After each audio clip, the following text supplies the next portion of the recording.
alaihi wasallam.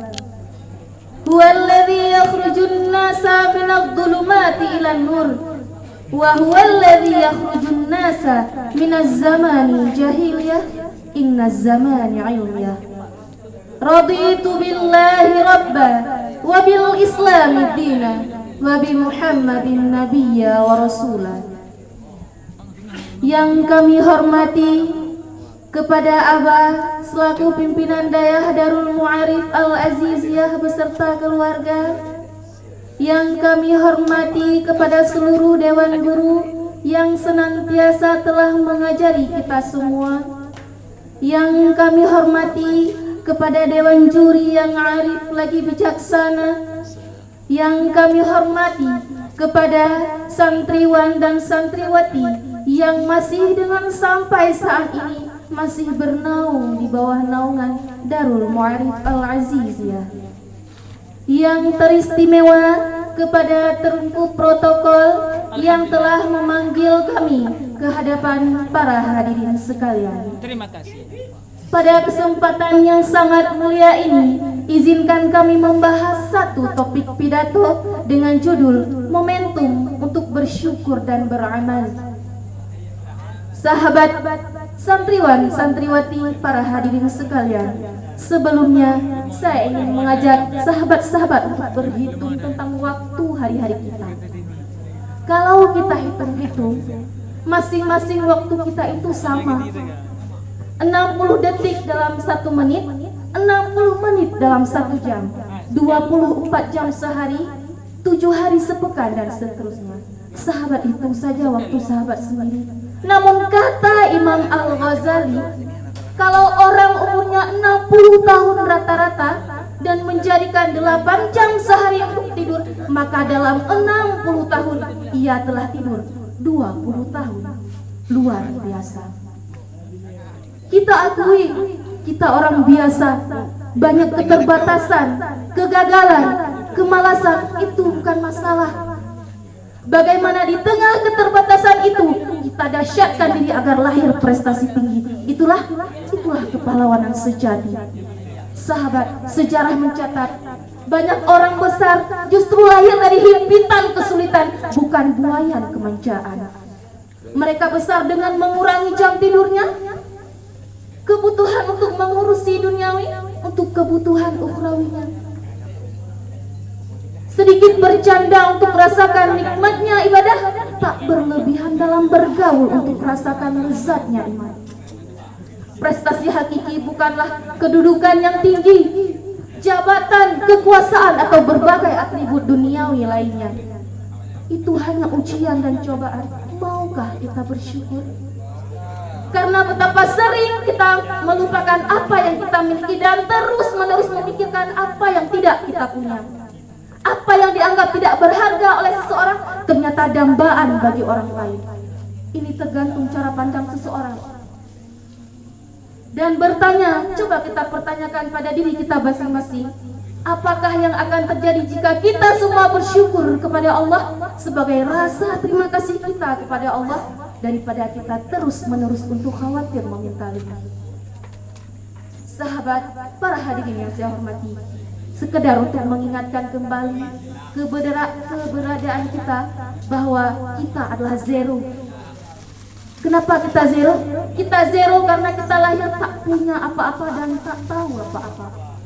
Allah lah yang telah menugerahkan aneka piranti kehidupan kepada kita sebagai kehidupan yang abadi dan tidak akan abadi untuk selamanya, hanya sementara saja. Hal ini Allah jelaskan dalam surat An-Nahl ayat 78 yang berbunyi, A'udzubillahi minasyaitonirrajim. Bismillahirrahmanirrahim.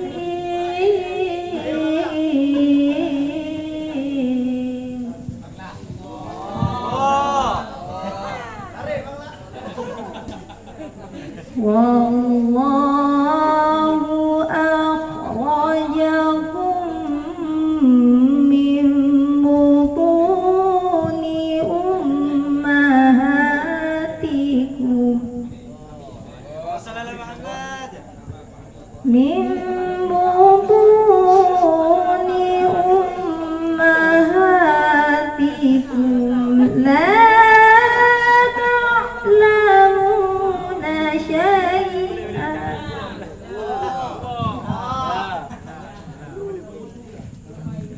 وجعل لكم السمع والأبصار والأفئدة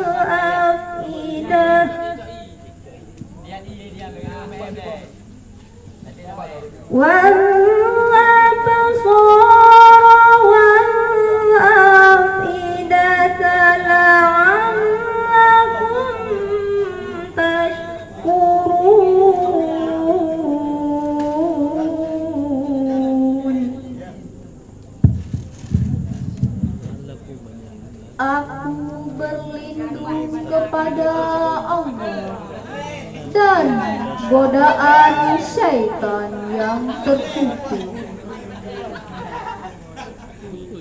dengan menyebut asma-Mu ya Allah yang Maha Pengasih lagi Maha Penyayang.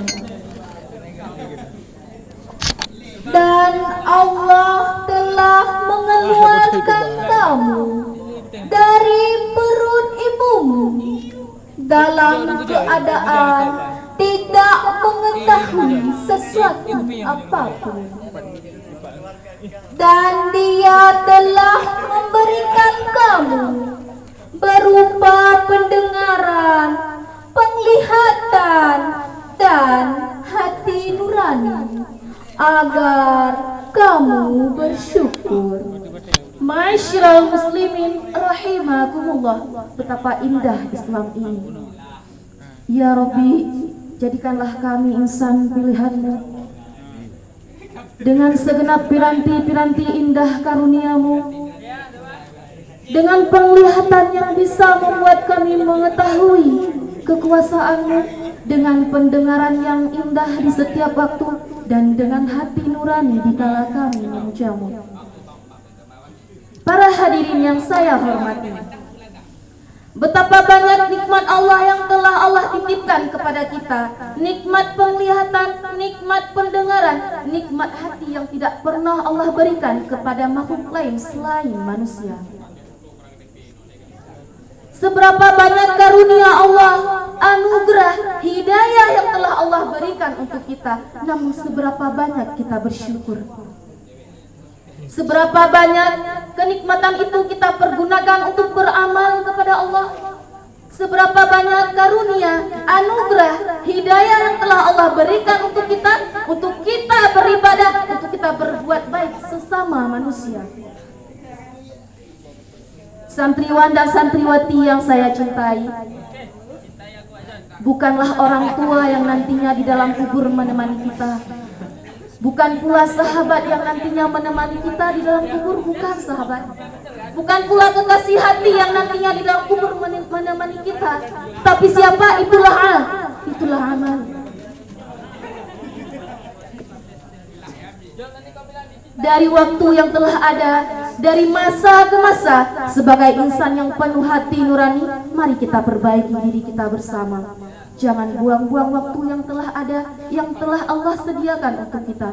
Sahabat tahu, Allah telah menyediakan lahan yang begitu luas di surga, yang begitu menakjubkan untuk kita, yang dihiasi dengan piranti-piranti indah, mutiara-mutiara surga. Namun tergantung kita bagaimana kita mendesain rumah kita di surga.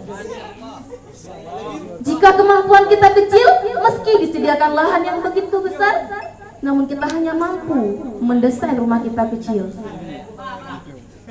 Dari itu dapat kita ambil kesimpulan, jangan membuang momentum yang telah ada, jadikan ia tempat kita berprestasi tinggi, beramal dan beribadah kepada Allah Subhanahu wa Ta'ala, tetap bersyukur kepada pemberian Allah Subhanahu wa Ta'ala. Hanya ini yang dapat saya sampaikan. Semoga ada hati yang tergugah, ada jiwa yang tersadar, ada kegelisahan yang terobati, ada kemubaziran yang dimanfaatkan kembali. Hanya ini. Jika ada kesalahan, kami memohon maaf.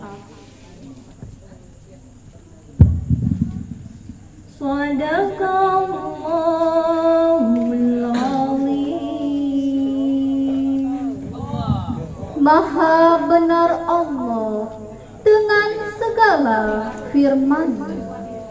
Assalamualaikum warahmatullahi wabarakatuh.